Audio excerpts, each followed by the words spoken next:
speaker near you.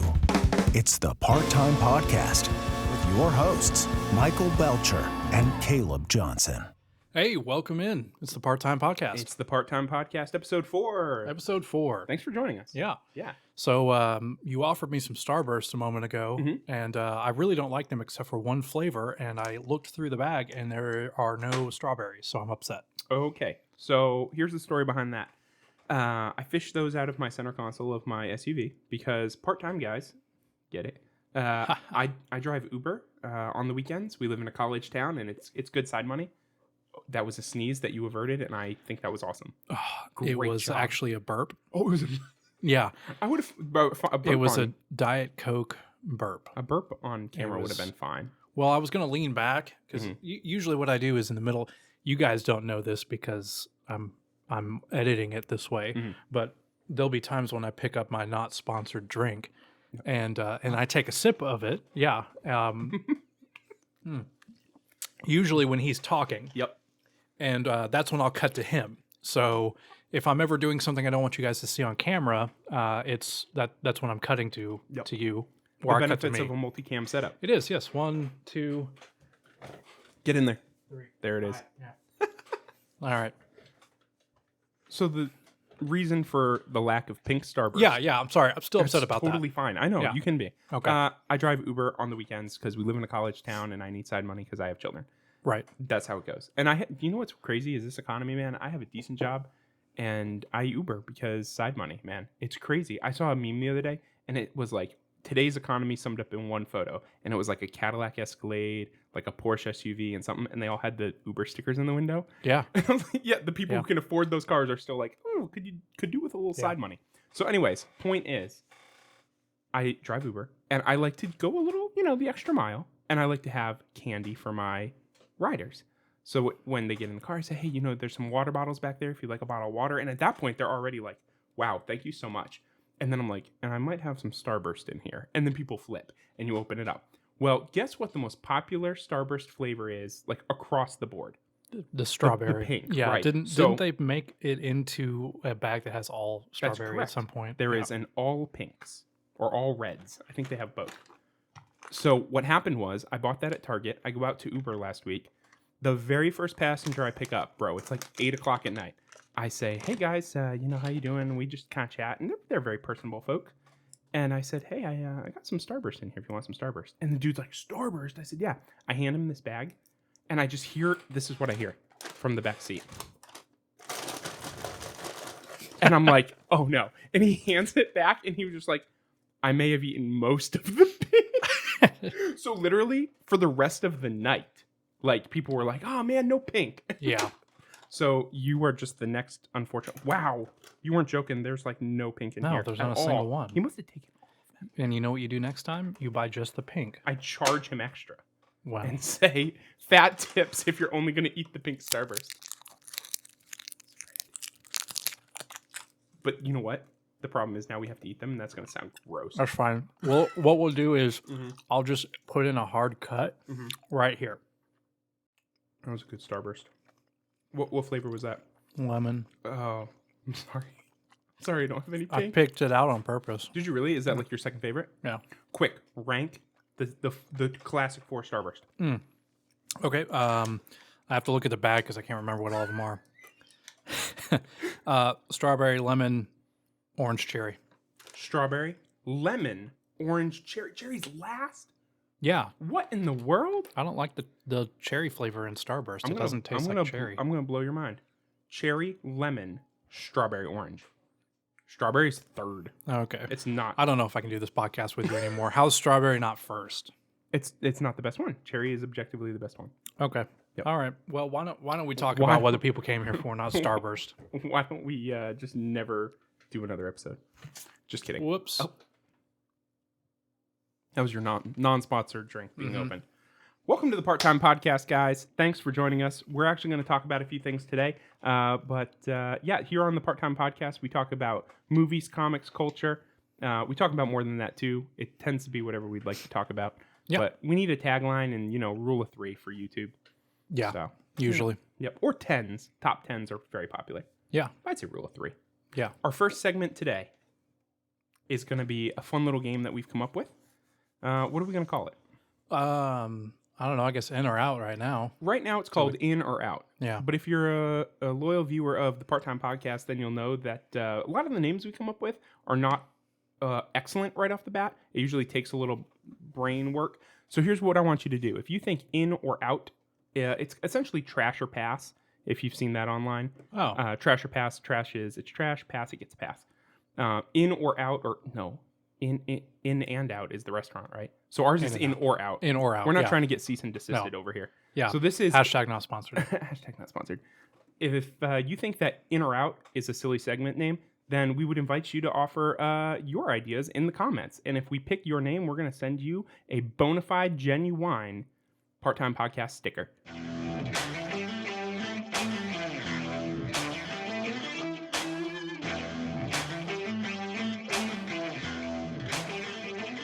All right, here you we have go. a list there? You're going to give them to me? I have a list, and I'm going to hit you with them. All right. Once you give your answer, I'll give mine. We can discuss for a second, and then we're moving quickly here. Okay. All right, you ready? Yeah. The first franchise up, the MCU. Out. I am meh. Okay. I was meh. Here's the thing. I probably am out. I was probably meh a number of series ago. You know what? I'm also out because I was done. Sorry, I'm convincing myself. This is supposed to be fast, Caleb. I was out with Endgame. Endgame, that's one of my hot takes we'll do another time. I think Endgame should have been the end of the MCU, period. Yeah. Yep. Okay. We're both out. The DCEU. I've been out for a while. Okay, I'm also out. Yeah. Yep. Now, I'm putting these separately because it feels like they're still making separate movies for these characters, even though technically they're DC characters. Batman. Out. Really? Yes. Still in for me. Okay. Did you see The Batman? Yeah. Didn't like it? I like parts of it. Okay. I'm still in on auteur visions of Batman. Well, we could talk about Batman for the whole thing. For Batman just segment keep going. next time. Yeah. Okay. All right. Superman.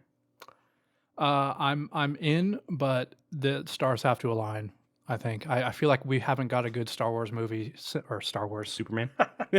We haven't got a good Superman movie since like Christopher Reeves, really. Yep, I agree. Yeah. Yep. And I feel like it But there's potential for one somewhere out there. There's a good Superman movie to come. Well, the problem with it is that they keep trying to reinvent the character, and the problem is like Superman is the always hopeful, good person that he is, Yes. and they keep trying to make him like have terrible moral dilemmas and like have to choose these really hard things. It's like, just let him go out there and be Superman. Be morally gray. And the thing that, right, it's like, why is he morally gray? No. Here's the thing about Superman that I remember this from years ago. I saw Kill Bill Volume 2, and I think it was actually, was it Quentin Tarantino's character says this? Yes, I think, yeah. I believe so. The interesting thing about Superman is that every other superhero, they have who they are really, like Peter Parker, and their secret identity is Spider-Man. Right. But Superman, he is Superman. His secret identity is Clark Kent. Clark Kent is the representation of who he thinks we are as humans.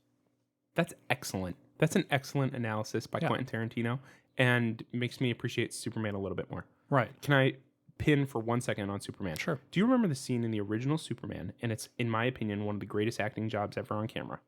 Because people always say, like, Clark Kent he looks like Superman, right? It's just glasses. Like, how does he really disguise himself? This is how. Superman shows up to Lois Lane's apartment. He's taking Lois on a date. And he's like, hello, when Lois. they fly around. I hope you're doing okay today. You know what I mean? And he wants to tell her. And she goes, oh, I forgot my jacket. And she runs into the other room. And the Superman theme begins to play. And he takes off his glasses and literally straightens up. And his voice goes, Lois. And you're just like, that's how he hides. That's exactly it. The body language and everything is just like so amazing. And then she's like, yes. And she comes walking back in and he realizes he's not ready to tell her. And he's like, I just don't want to be late, Lois. Let's head off to the show. And I'm just like, that transformation, it looks like a different man. He just straightens up. He takes off these glasses, little hair. And you're just like, that's the secret. Well, in the comics, I think it's also been theorized that maybe that actually is another one of his powers that's not really as well known as it's like his ability to alter kind of people's perception. Yeah, I can't remember where I read that or what I looked into, but like just that alone. It's interesting, but I don't like that. I like the idea that people are kind of dumb and that we're just not looking in the obvious places. No, it's like, well, no, I mean, I think about people that I know that either didn't wear glasses or and started, or did wear glasses and they're like not wearing them that day. Right. Like people look quite a bit different. Yep. Our perception of people relies heavily on what we're used to seeing them Yes. as. Yes. Yeah. Like if someone loses a ton of weight and gets a haircut, you're like, that's not that person I know. Yeah. Like so I don't think it's a huge stretch, but all right, let's keep going. Here we go. The X-Men. And I'm talking about the Fox franchise.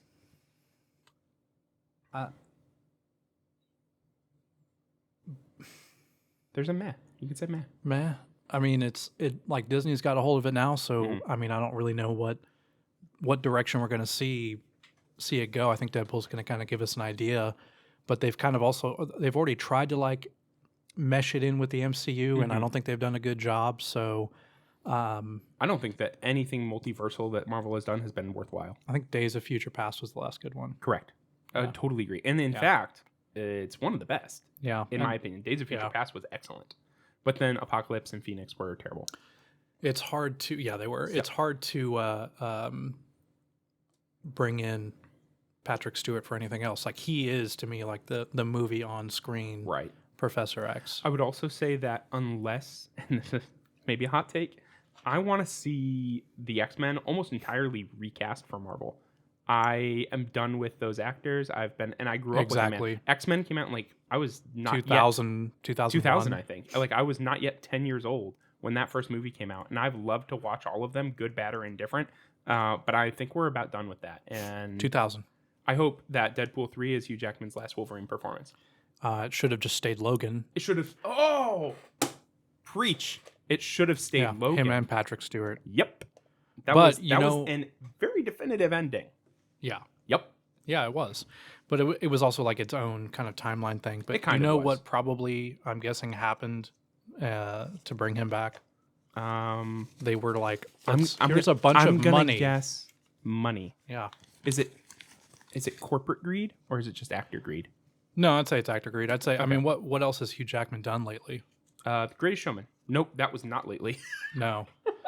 That was a while ago. Also wasn't great. He's like, you know what? I could use with a little bit more money. He's like, man, they don't pay me anything on stage at the Tonys.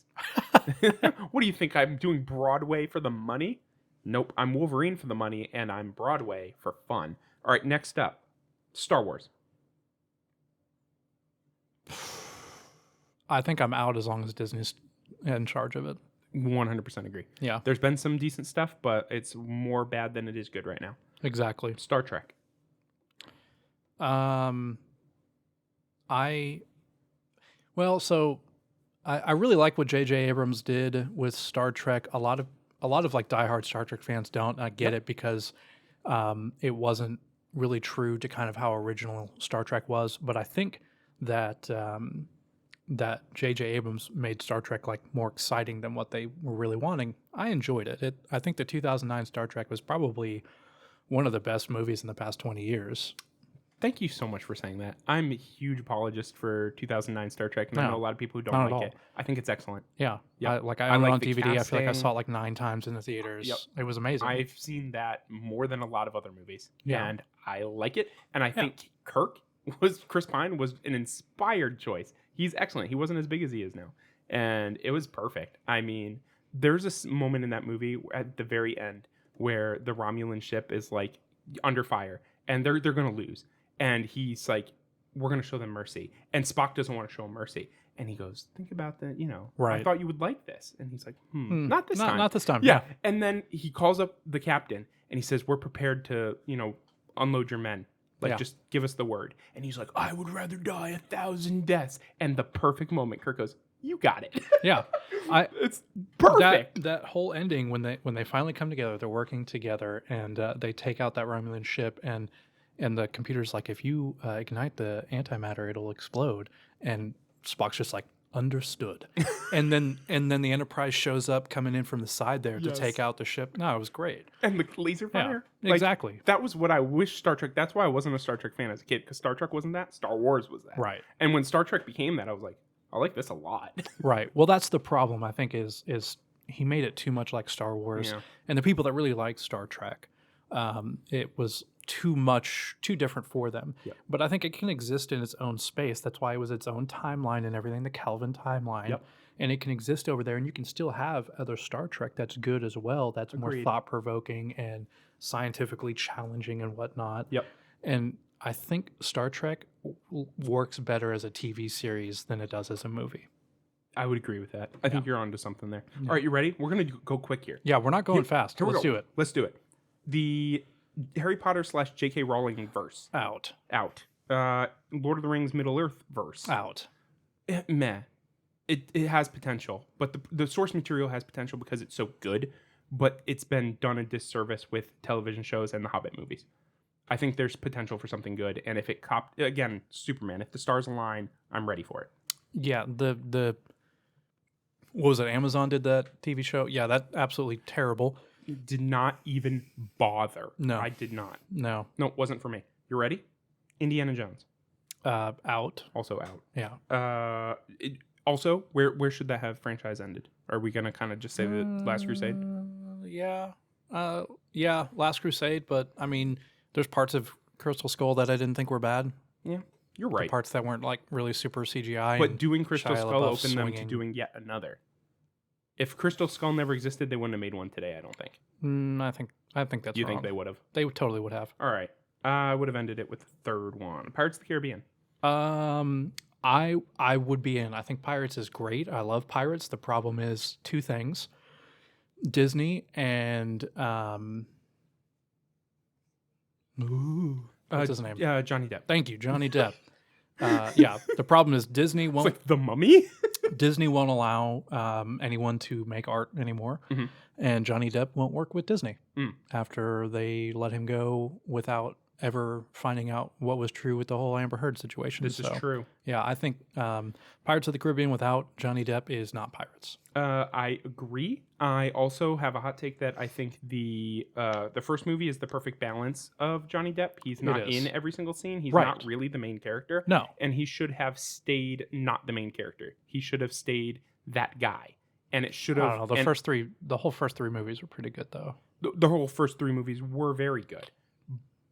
I still think they relied on him just a little too much, but there was still enough Will Turner drama and enough to go around. Yeah. Following movies that only featured him or featured other characters, not so good. Right. Yep. The Jurassic Park / World Averse. No. Out. Yep. Yeah, when the first Jurassic World movie came out, I thought it was terrible. I agree. I don't understand why it made so much money. I don't like any of the Jurassic World films, and in fact, I would have ended that franchise with Jurassic Park. The very first? Uh-huh. I was not a fan of The Lost... I know The Lost World is a book. I wouldn't have made The Lost World or Part 3, and I don't think any of the other 5 movies compare to the first. Just not for me. What do you think? I like Chris Pratt. I do too, but I think with the right script. We're going to talk about this in a later episode, but I have a pure hatred for what I call the requel. It's a reboot / sequel, and it's a sequel, but it follows all the same story beats. Jurassic World is a requel of Jurassic Park. There are others. Mary Poppins Returns. Star Wars. The Force Awakens. Those are requels, in my opinion. The latest and Indiana Jones. I don't really like any of them. Ghostbusters. There are a few that I like. Afterlife. Yeah, which actually I thought was pretty good. The only one that's really decent is Top Gun Maverick. And I wouldn't say that's a requel.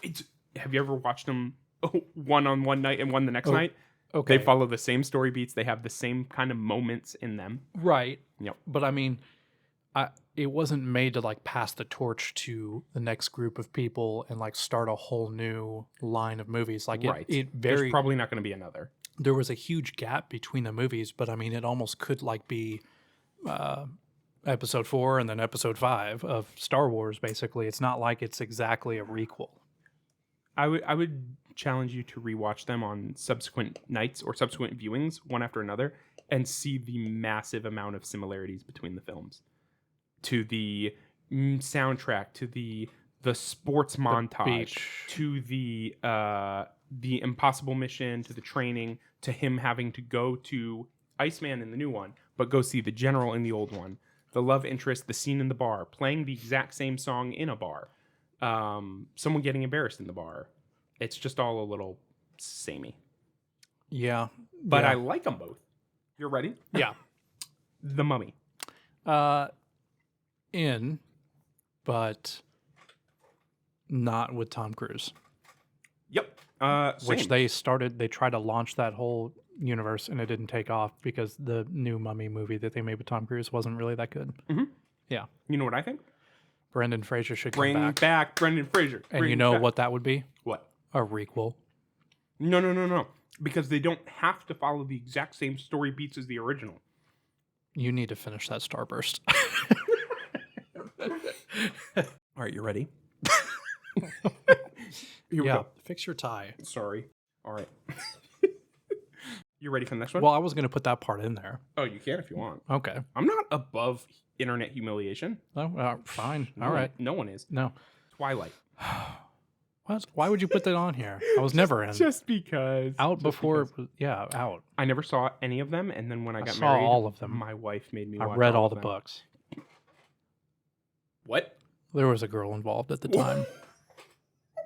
Speaking of internet humiliation, I'm just kidding. Yeah. You read the Twilight books? Yeah. That's a bridge too far. I like the last book. Once Bella turns into a vampire, then it gets interesting. It gets better. Yeah, because then she's not like helpless. Like she goes around and like starts kicking butt. Yeah. And has her whole little shield thing. This is true. We're already talking about Twilight more than I wanted to. Let's keep going. I'm also Let's keep out. going. Here we go. The Fast and the Furious. In. Always. It's amazing. I love it. It's great. Keep That's bringing right. the action. That's right. I don't care how dumb it is. That's the point. You know what I really want? Now that Paul we Walker have to come back to life and be in the last movie. Well, they could technologically do that, right? Yeah. Here's my deal.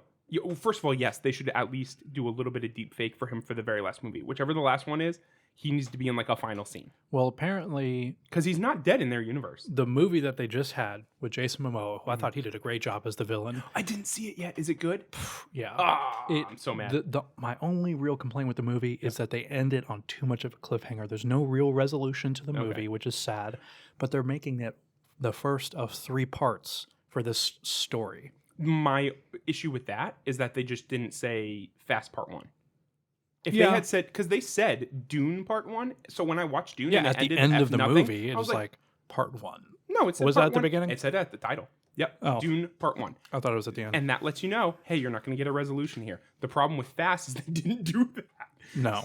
They didn't say, this is Part 1, guys. They just end the movie. Yeah. Yep. I need to see it. It sounds great. But I'm also in, and here's now that we've totally jumped the realism shark for them, yes. You know what they need to do? Steal the DeLorean back in time. That's how Paul Walker comes back. They should steal the DeLorean. The Cars, famous movie Cars. Okay. Yep. It's Universal, right? Does yes, Fast and the Furious? Mm-hmm. I mean, they would have the movie rights to that. I'm telling you, man. If they get in the DeLorean, and of course it has to be. That's not going to happen. It has to be Tyrese Gibson's character that gets in it, and he's just like, "Yo, what is this? Why do they always give me the weird car?" Yeah. And then he hits 88, and it's like, and he takes off. Yeah. Well, speaking of I guess the one other problem I had with that movie is it did seem like the other side characters that normally have a bigger role were kind of like sidelined.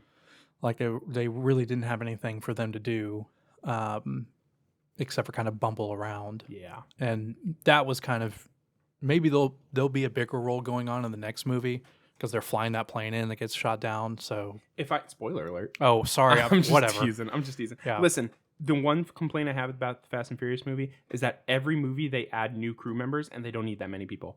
It's like every single person they've ever fought has come back to like help them or join them. They're on a crew now. Like, they're like, bro, there's too many people in this movie. But you know why, right? Why? Because they're family now. That's what happens with Dom and his crew. They become family.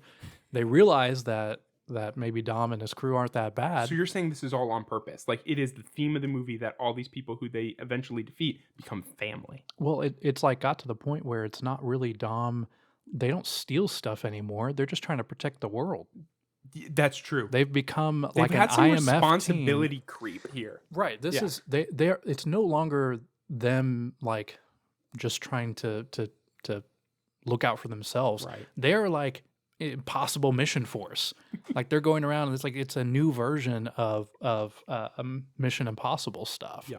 And that's what they're going around and doing now. The last few films have been like, let's take down this world-ending villain guy. Yeah. Like, it's not about... Remember they used to steal DVD players? That was the first movie. Bro, we're so far past and that movie was originally like a random, like, supposed to be like straight to DVD kind of style movie. Like, it was never something that was like this huge promoted blockbuster. Yeah. And then it took off. Yep. Yeah. All right, ready? Yeah. Transformers. Oh, have you seen the most recent one? That's the problem. We've talked about this. That's the problem. You need to watch that movie. I'm pretty sure it's out now. You can rent it somewhere. It's not in movie theaters anymore, which is sad because it would have been great to see in movie theaters. The ending of that movie is amazing. I will reserve judgment until I see it, but as of now, I'm out. Oh gosh, once you see it, you're going to understand and then come back to me and be like, "You were so right." Yeah. You know what? That's happened to me more times in my life than I'd care to admit. Is times when I've been like, "Dang, Michael was really right about this." So I'll reserve judgment. I won't say out. I'll say I'm holding off. James Bond. I'm in if they pull out all of the crap that they've put in that is making James Bond no longer like a man. Alive? Well, I mean, they've recasted the character multiple times, just like Doctor Who. Like Sure. that doesn't matter. They just reinvent the characters, the time period, whatever. But now it's like he can't just be a secret agent anymore that goes around. Like, he has to have all of these emotions and feelings and relationships, and I just want to see him go. The perfect example of what he should be is Ethan Hunt in Mission Impossible. Yeah. Anything to save the world. Right. Mission Impossible is the American version of James Bond. Mm-hmm. And they no longer do that in James Bond. The past few movies have not been the same. Can I caveat something there? Yeah. I think you're exactly right. And I think that the next Bond film needs to go back to the roots of the character and the older films. But I think what they were really doing with the last few James Bond films was not telling James Bond stories. They were telling his story, like the Daniel Craig iteration. Right. I view Casino Royale through the name of the last one, whatever it was called. Spectre? No. So you can't even remember. That's how bad But it was. It was good. No, stop it. It was good. I just forget the name. Name one other character from that movie. That wasn't somebody, like M or Q or anything. Name one other character. The new James Bond girl, new 007. The new 007. Yes. I'm saying other than somebody that works at MI6. But that there would weren't be that many characters in the movie. Right, that's my point. You can't name one other character. What was her wife. love interest? Yeah, what's her name? No. Something. Yeah. I thought it was good. All right, No. all right. You've embarrassed me now in front of all my friends. Jason Bourne. What? Out? Also out. Should have ended with Bourne Supremacy. Yeah. The third one where he falls off the building. Yeah, Matt Damon's great. Yep, Matt Damon is great. Mission Impossible. Oh, and Still in. Yeah. Uh-huh. Toy Story. out. Also out. Shrek. Are they still making Shrek movies? They'll never not be making Shrek movies. I'm but out. here's I'm the deal. not 12, Here's the deal. I'm but I kind would of still watch Toy Stories. I'm kind of out. But did you see Puss in Boots: The Last Wish, which I'm considering part of the Shrek franchise? Oh, yeah, no. Well, okay, so you're considering that part of the franchise. Yeah, that was Yes. great. It was excellent. It was surprisingly excellent. Okay, we need to do these last ones really quickly because Ready? Here we go. Yeah, The Muppets. out. What? You don't like the Muppets? No.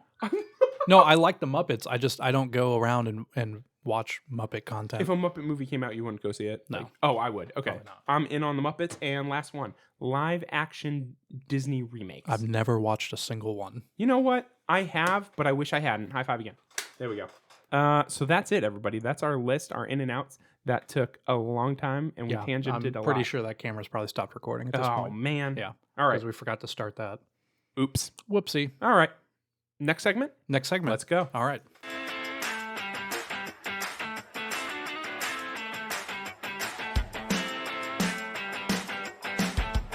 On to our main segment. Our main segment. We've got a great topic today. Yeah. Yep. Something I think we could both expound on for a while. So we'll try to, Let's do it. All right. Our main topic today is social media. Is it good for movies or bad for movies? That's obviously a big, big topic. So I think we can figure out some pros and cons. Yeah. Well, I want you to start with this, though. Okay. Because I know you got opinions. Yeah. I always have opinions. Just start off right off the bat. Okay. It's bad. It's terrible for movies. Okay. completely the worst thing ever and is probably responsible for the current state of the movie industry as a whole. Interesting. Okay. That's further than I would have taken it. I would have said it's a net negative, but not that much. I mean, I see that there are some definite pros, in my opinion. I would say on a scale, 0 being middle and you got positive 50, negative 50. I don't know, 50, 100. I mean, I would say we're negative like 20. We're not all the way gone. You don't think you think it's irredeemable, the effect? No, I mean, I think it could heal, but I think it's forever changed movies in general and people's opinions of movies. Okay. Walk me through it. Well, why don't you tell me what you think's positive first? Because I'm kind of curious. Because I want to know how to break you down. I think that movies now, because of the advent of social media and more sharing, that's the big thing. I think the sharing of a trailer or hype. I think social media at its core is about community, finding the people who you connect with about things that you like. And I think we've devolved since then. But I do think that at the beginnings of it, you had, you were Facebook friends with people you'd want to see what they're talking about. You'd be part of Facebook groups that are things that you like. And I still am. Okay, well, let me interject. And I think that social media helps build hype among like-minded fans. Okay. Have you seen what turnouts looked like for Return of the Jedi? You mean like old footage of people waiting outside the theaters to see Return of the Jedi? Yeah. Yes. Yeah, and all the media hype behind it and everything like that. No social media. And that still happened then. Yes, but when did those people talk to one another not at the theater?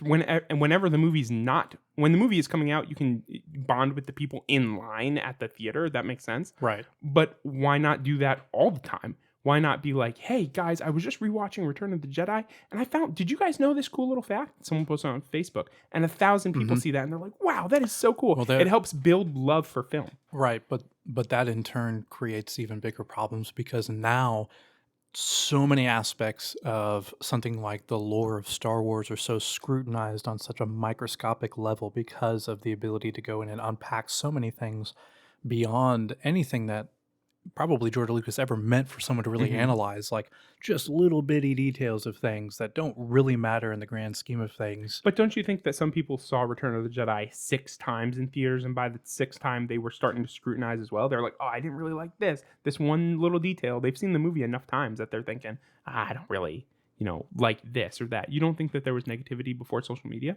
Well, right, but the problem is that now, before a movie even comes out, previews and news about a movie can completely change or detour how a movie does at the box office because people trust the opinion of people online to tell them what to think before they even see the movie for themselves. And then they fall into kind of like echo chambers or just follow in line with what everyone else is doing so that they are able to be a part of how everyone else is going. Movies now don't really exist for people to like or dislike. They exist for society to, as a whole, decide how to view or perceive that movie through the lens of social media. No longer can you just like have an opinion. It's like, oh, everyone else is telling me what I should think about it, so that's like the direction everyone goes together. But movie reviewers existed before social media. Like Siskel and Ebert? Yes, movie reviewers, people that talked about the movies after they saw them. Right, but they saw the movies, and then people said, you know what, I'm not going to see this. I'm going to wait to see what Roger says. And then they find out what Roger says, and if he doesn't review it well, they don't go see it. Yeah. So like that effect existed pre-social media. There were movie reviewers that people trusted, and if they did not give favorable reviews, those people did not spend money on those movies. Right, but you're talking about like a small handful of reviewers, really. Not millions online. So what you're saying is you think that it's really in the months or however long before a movie comes out that the news or whatever, the talk about a movie before it comes out is going to affect people's viewing experience and or whether they see it at all? Yeah, because before you had people that were their defined role was to review movies. Now everyone's a critic. Yeah. Everyone has an opinion about the movie. You don't think that's cool, though? I think that social media has opened up. And, okay, so when I say social media, I'm going to take a leap here. I'm going to include YouTube. Yeah. Because I think that YouTube, you're right, everyone is a critic, and I think that's cool. I think that people who care enough about films to review them, and maybe they're hoping that some people will watch their opinion. I think that's neat. I think that social media again, meaning like YouTube and those kind of technologies, allow everyone to share their opinion if they'd like to. And it's up to us, the consumer, whether or not we watch. There are tons of movie viewers or reviewers on YouTube that I don't watch. There's 2 or 3 that I trust. And I, like to hear their reviews. I don't go, but that option, the opportunity for people to get online just like we are and talk about movies, I think that's net positive. But the problem, I think, is that the people that you maybe listen to now are not really people that you know. And their opinion is mattering more sometimes even than people that you do know, where it used to be like word of mouth. Mm-hmm. Like people that you know that saw those movies that would drag you to go see them before. And then those movies explode and they do millions at the box office. And now it's just like, what is the direction of the internet going? And that's what everyone follows suit with.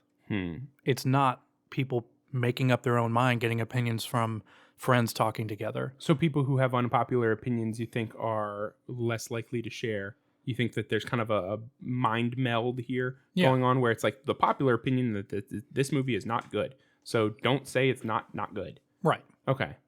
Yeah. I suppose. But I do think that, again, YouTube and the opportunity for people to share their reviews is more opportunity for them to say, hey, I actually did like this movie. Like, for instance, I'm going to throw an example out there. The Barbie movie. I've heard it pretty critically panned by people that I trust. And usually for political-ish / wokeness reasons. There was a conservative commentator who I've listened to for some time who actually said, I actually like this movie. And not only do I like it, I'm going to explain why I think that there are conservative messages in this movie and laid that out. That would be the unpopular opinion, totally not going with the flow of at least reviewers that I listen to. But he's going against the grain, but his platform of social media allows him to share that and makes me think, maybe I thought about this movie differently. Maybe I didn't really get the full context. You don't think that that's positive? But I think there's, we're even doing it now. There's too much discussion. Okay. Like there's too much of that. Like instead of people just forming their own opinion about it, not necessarily the people online. I'm talking about the people that don't make content at all. Instead of them forming an opinion about it, it has become, let me watch 10 different videos or read 10 different articles about opinions and then combine or make up an opinion based on everybody else's opinion of it. It's no longer just, this is how I feel about it. It's, I've read all of these things that have told me how I should feel about it. I see. And this is how I feel about it now because, I agree with what that person said.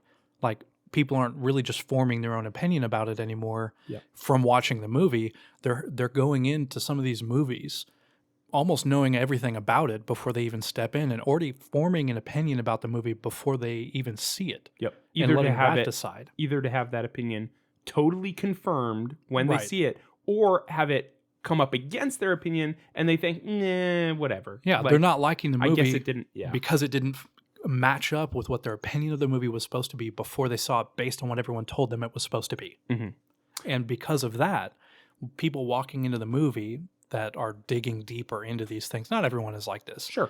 But the people that are digging in deeper into these movies that have the biggest voices then control the rest of the people going to go see the movie and the outcomes of whether or not those movies actually do well. There's movies that are amazing at the box office or in movie theaters that people don't go see just because they were trashed online. Right. I agree that exists. I don't know if it's as widespread as you would think. That's my opinion. Here's one thing I don't like about social media effect on movies. I don't like how we get news about the production of a film. I'd rather just see the finished product. I don't like knowing that, this film had 4 months of reshoots. And then when you go see it, you're like, yep, I can tell it's messy. You know what I mean? Yeah. I don't want to know that going in. I don't want to hear that, which again, it might be hypocritical because we talk about stuff like this. We talk about movie news. But at the same time, like, I would rather just have no knowledge going in, get an opinion whether or not it was good. And then maybe after the fact, if I'm really that interested, I'll dig in and learn, yeah, I can see that. You know what I mean? I don't want to go in with preformed notions about a film, about its quality, or about its, hey, this person. You know what else I don't like? I don't like going into a movie and they're like, right before I see it, they're like, hey, contract dispute, Tom Cruise is not returning as Ethan Hunt. And that's not real news, guys. But like, you know what I mean? Right. For me to go in being like, well, dang, now I'm depressed and I'm going to have to find out, they're going to be recasting him next time. It is less of a pure experience because of social media. Social media conflates and it complicates, I think, our movie watching experience. Yeah. Do you agree? That's what I'm saying. Okay. Yeah. Yep. What do you think about do you think that there's pressure for production companies to drive more content based on their film in promotion? They have to do all this promotion online. Do you think that leads to more trailers, more leaks, those kind of things? Yeah, well, that's part of it too. Like they have to protect the image of their movie before it's actually released from everybody online. They can't just say, "Hey, we're making a movie; it's coming out," and then come out and let people go in naturally and form an opinion about it. All of that information that you're talking about that comes out before the movie that you're worried about gets thrown into social media. People have way more access to it. Before it would just be like, what, a newspaper or TV media. But now it's on your phone constantly. You have access to all this information about what's going on in a movie, and it completely changes how you feel about, like you just said, how you feel about the movie before you even walk into it, haven't even seen it. Basically not even really giving it a fair chance. And now these production companies are having to like protect that going into it and almost tell people, hey, this is actually what our movie is about, and watch this entire trailer that basically tells you the entire movie. I was just about to go there. Instead of letting it be a mystery. Yeah. Which is Christopher Nolan did, and to some degree Barbie as well, basically set these trailers up without information in it. And then people come in and see them and they're like, oh, wow, this is way different than we were expecting.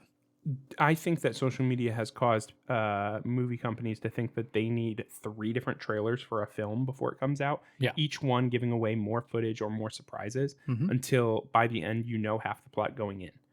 I don't like that. There are less surprises in a film. When I see a trailer, like my ideal trailer for a movie, here's a good one for you. You ready? Yeah. One of my favorite recent movie trailers was, and gotta give credit where credit's due, was for Spider-Man No Way Home. The third of that was it, right? No Way Home. The first trailer for that came out. If you time it, the very last footage in that trailer is Doc Ock on the bridge. That happens inside the first 20 minutes of the movie. Right. That's perfect. It's a 2.5 hour movie, and the hook of that trailer happens 20 minutes in. Thank you. I would have been fine to see that and see nothing else, and then go into this movie and be like, this is so much bigger and cooler than I expected, because the trailer was enough to hook me, but not enough to give a lot away. The only thing that gave away was, hey, Alfred Molina's back. There's some sort of weird Spider-Verse because Alfred Molina's playing Doc Ock. Like this. Something happens here, but you don't need to know all of it. I don't even think that they should have put him in it. Really? Yeah. Oh, I thought that was neat. Yeah, for a trailer, cool but it's hook. like, why ruin that from like, that should have been a surprise in the movie. Yeah, but what are you going to put in the trailer? You need to put a hook. You don't have to. Yeah, you should. So you're telling me people aren't going to go see the next Spider-Man movie? No, well, no, because it's Spider-Man. I'm just talking about in a trailer for a movie that, again, I keep going back to it because it's such a good movie. Dune, the first Dune trailer for the first film. There was some footage, sure, from later, but it's cut in such a way, like a montagey way, that you're just like, I don't know what scene in that trailer happens before the other one. And I really just saw a bunch of good-looking film, and it built my hype, but I don't actually have a clue. Well, I hate narrative trailers that are like, they start with putting a crew together, and then they tell you what the hook is. And then at the end, it's like, are they going to make it? And the only question you have about the entire movie left after watching a trailer is, do they successfully do the thing they already told you about? And 9 times out of 10, they're going to do it.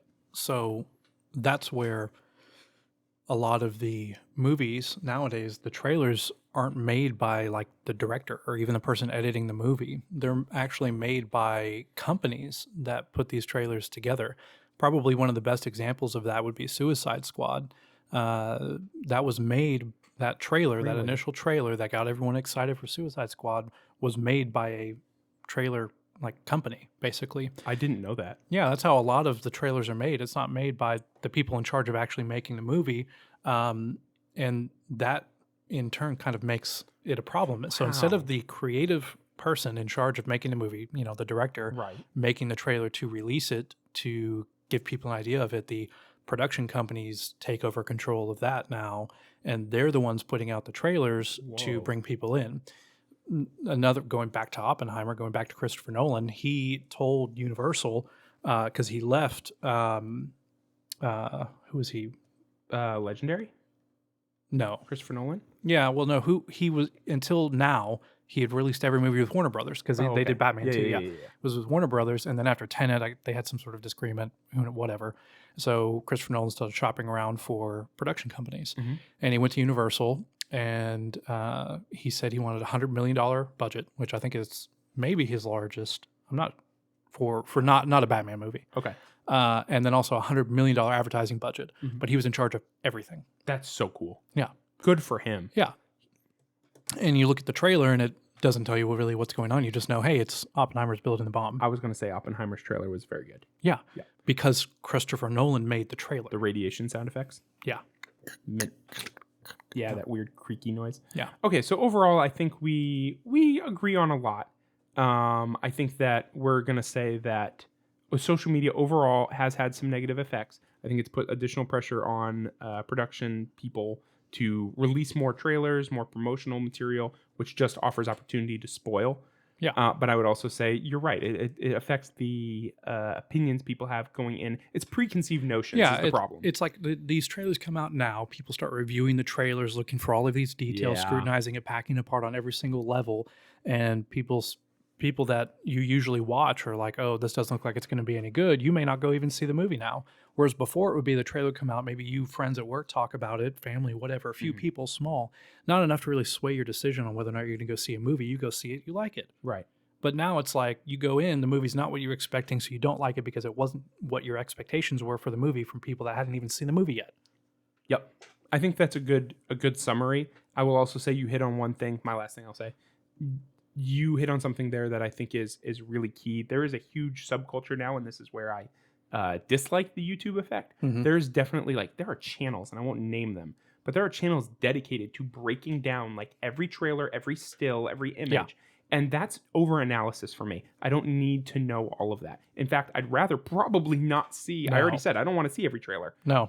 Me and my best friend have kind of this thing where we're like, we only watch the first trailer for anything. And we hope it doesn't spoil it. 5-6 years ago, when I was super into Marvel and stuff, after the first trailer came out, if I was in a movie theater and I saw another one come out, I would literally cover my eyes and my ears and not watch the rest of the trailers because I didn't want to know any more information. Yep.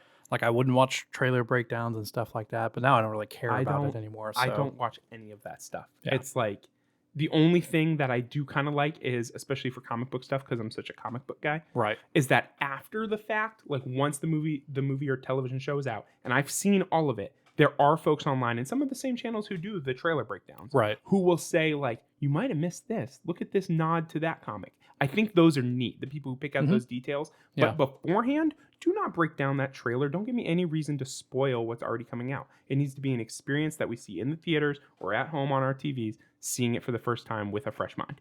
That's my opinion. Yep. I think that was a good summary. Yeah. I think we boiled that down pretty well. Yeah. High five. Don't hit the mic. Oop. That was good. All right. Time for our wrap up. Yeah. Perfect. Cool. All right. All right, so it's time for our wrap-up segment, Wrap it up. Where we always like to take a passage out of the Bible, talk about that for a few minutes, and then we also like to do our dadometer. Yeah. Yep. For those of you who haven't seen the show before, the dadometer is this doohickey. For those of you on YouTube who can see. For those of you on YouTube. For those audio listeners, if you're listening on Apple, Spotify, anywhere else, get over to YouTube. What are you doing? You could see our beautiful mugs for an hour a week. Well, Caleb's. You could see yours. Oh, you meant the beautiful part. Yeah. Oh, please. Dude, you are far more handsome than I. Oh, okay. Let's move on. We're going to argue about this. Yeah. This is the dadometer. I thought you meant you can only see mine. I was like, I hit record on your camera.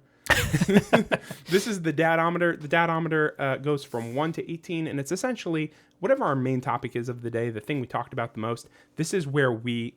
That's supposed to be in the middle. Cool. There we go. I might have bumped it. This is where we just rate on a scale of 1 to 18. How appropriate is this for our kids? Because, we're dads, right? We're trying not to, watch a lot of trashy content. So the content we do review, where does this land for our kids? But I thought it'd be fun today if we dadometered social media. Oh, God. Yeah, that's going to lead to a whole new discussion. But before we do that, we're going to talk about our Bible verse for the week, which is Psalms 46, 1 and 2. God is our refuge and strength, an ever-present help in trouble. Therefore we will not fear, though the earth give way and the mountains fall into the heart of the sea. It's good. Yep. Why'd you pick that? Do you want the honest answer or you want a cute answer? How about both? The cute answer is because it means so much to me.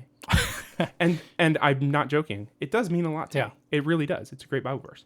The real answer is because I opened up my Bible app and said, what is today's verse going to be? And I was literally going to do some research, and that was today's verse of the day on my Bible app. And I was like, dang, that's good.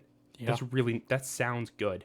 And I like it. And it was a verse I like anyway, so why not? I mean, if today's verse of the day had been like, and Elob got Showbot, and you know what I mean, then it wouldn't have been the verse of the day. Right. But that was a good one. So, God is our refuge and strength. Refuge, I always think of like a really like almost like a castle, like a fort, you know what I mean?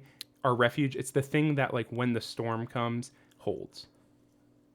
That's funny. I always think of a cave. A cave? Yeah. Oh, that's probably more biblically times. And just like if you're out in the middle of the desert or something, or in the, maybe not desert, but like wilderness. Yeah. And there's a storm coming in, and you're like looking for a place to go. Yep. And then there's just like a hole in a mountain over there. Yep. Yeah. That's cool. I definitely always think of like a castle with towers. But it's the same idea. It's the storms of life are raging. I mean, the verse says, though the earth give way. I mean, I think about like earthquakes and the mountains falling into the heart of the sea.